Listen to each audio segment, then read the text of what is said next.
vidéo. Donc je vais parler aujourd'hui des Skeloporus, car il n'y a pas longtemps je suis allé acheter un nouveau terrarium pour eux. Un terrarium beaucoup plus grand pour qu'ils puissent beaucoup plus bouger, et puis je trouve ça vraiment mieux. Donc je vais tout de suite vous présenter le terrarium que j'ai acheté en vous montrant avec quelques petites vidéos comment je l'ai aménagé, etc. Et juste après ça, je vous montrerai tout simplement les Skeloporus, comment ils se sentent dans ce terrarium. Et je vous reparlerai aussi un peu des petits Skeloporus. Allez, on passe tout de suite à la vidéo.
Et donc voilà, on se retrouve devant le terrarium des Skeloporus, enfin terminé.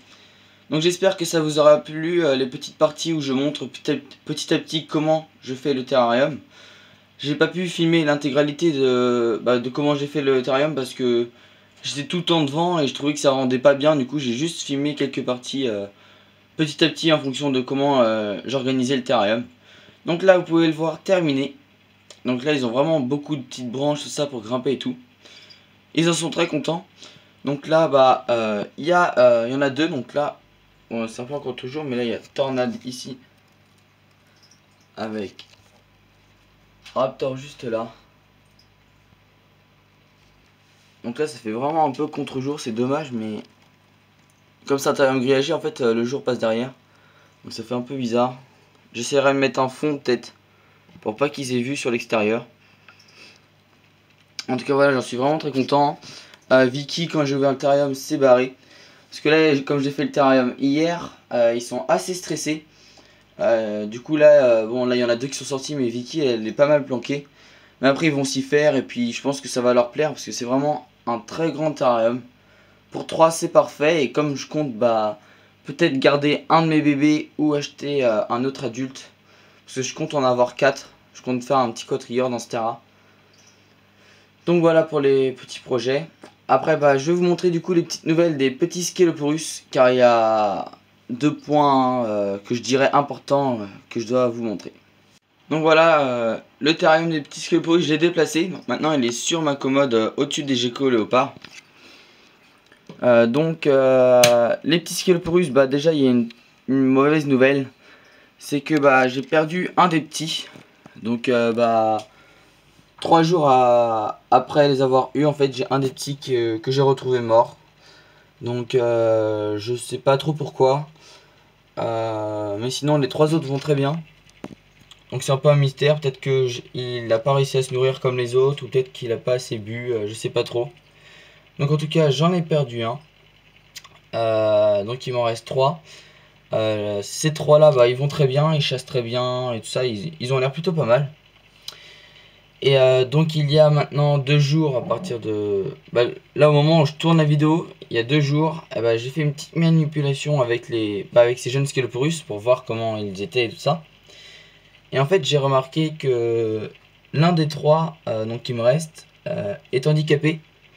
Donc c'est sûrement une malformation de naissance, parce que en regardant tout ça il n'y a vraiment pas de plaie, c'est vraiment normal. Mais en fait il y en a un des 3 où il lui manque sa main gauche. C'est-à-dire qu'il aura pas...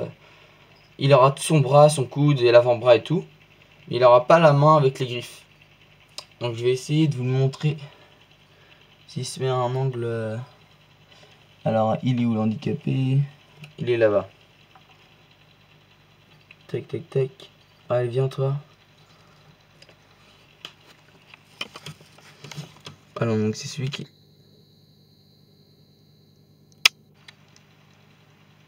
Celui-là qui est handicapé. Je sais pas s'il va bouger un peu, mais voilà, là vous voyez, il a monté son bras, voilà. Là vous voyez bien.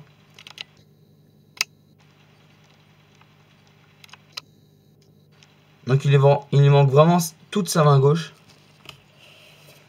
C'est assez triste, mais franchement, ça l'handicape pas vraiment en fait, parce que il court toujours aussi bien, comment dire, il grimpe très bien aux lianes et tout ça. Il arrive très bien à se nourrir, il est vraiment comme les autres. Ça l'handicape pas vraiment. Après peut-être que quand il sera adulte ça sera un peu plus embêtant, mais pour le moment vous voyez bien comment il court et qu'il saute et tout ça.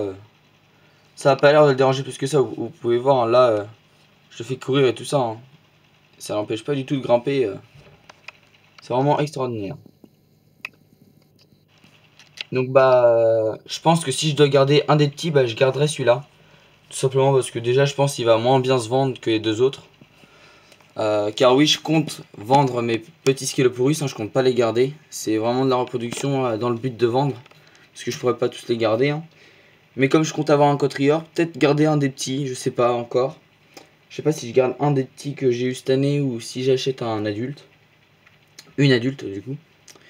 Mais en tout cas si je dois garder un des petits, ce sera le petit handicapé, tout simplement parce que je pense que ça va être mon préféré déjà, et parce que je pense qu'il va moins bien se vendre. Les gens souvent ils veulent les lézards le plus beau possible, et comme celui-là il aura une patte en moins, c'est un peu embêtant. Là, on peut bien voir sa patte. Et je vous montrerai une photo bien plus précise que ma caméra. C'est vraiment les écailles ont poussé et tout ça dessus. Pour moi c'est vraiment une malformation de naissance. Je pense pas que ce soit une blessure, parce que c'est vraiment tellement bien fait que je pense pas que ce soit vraiment... Je pense vraiment que ce soit pas une blessure.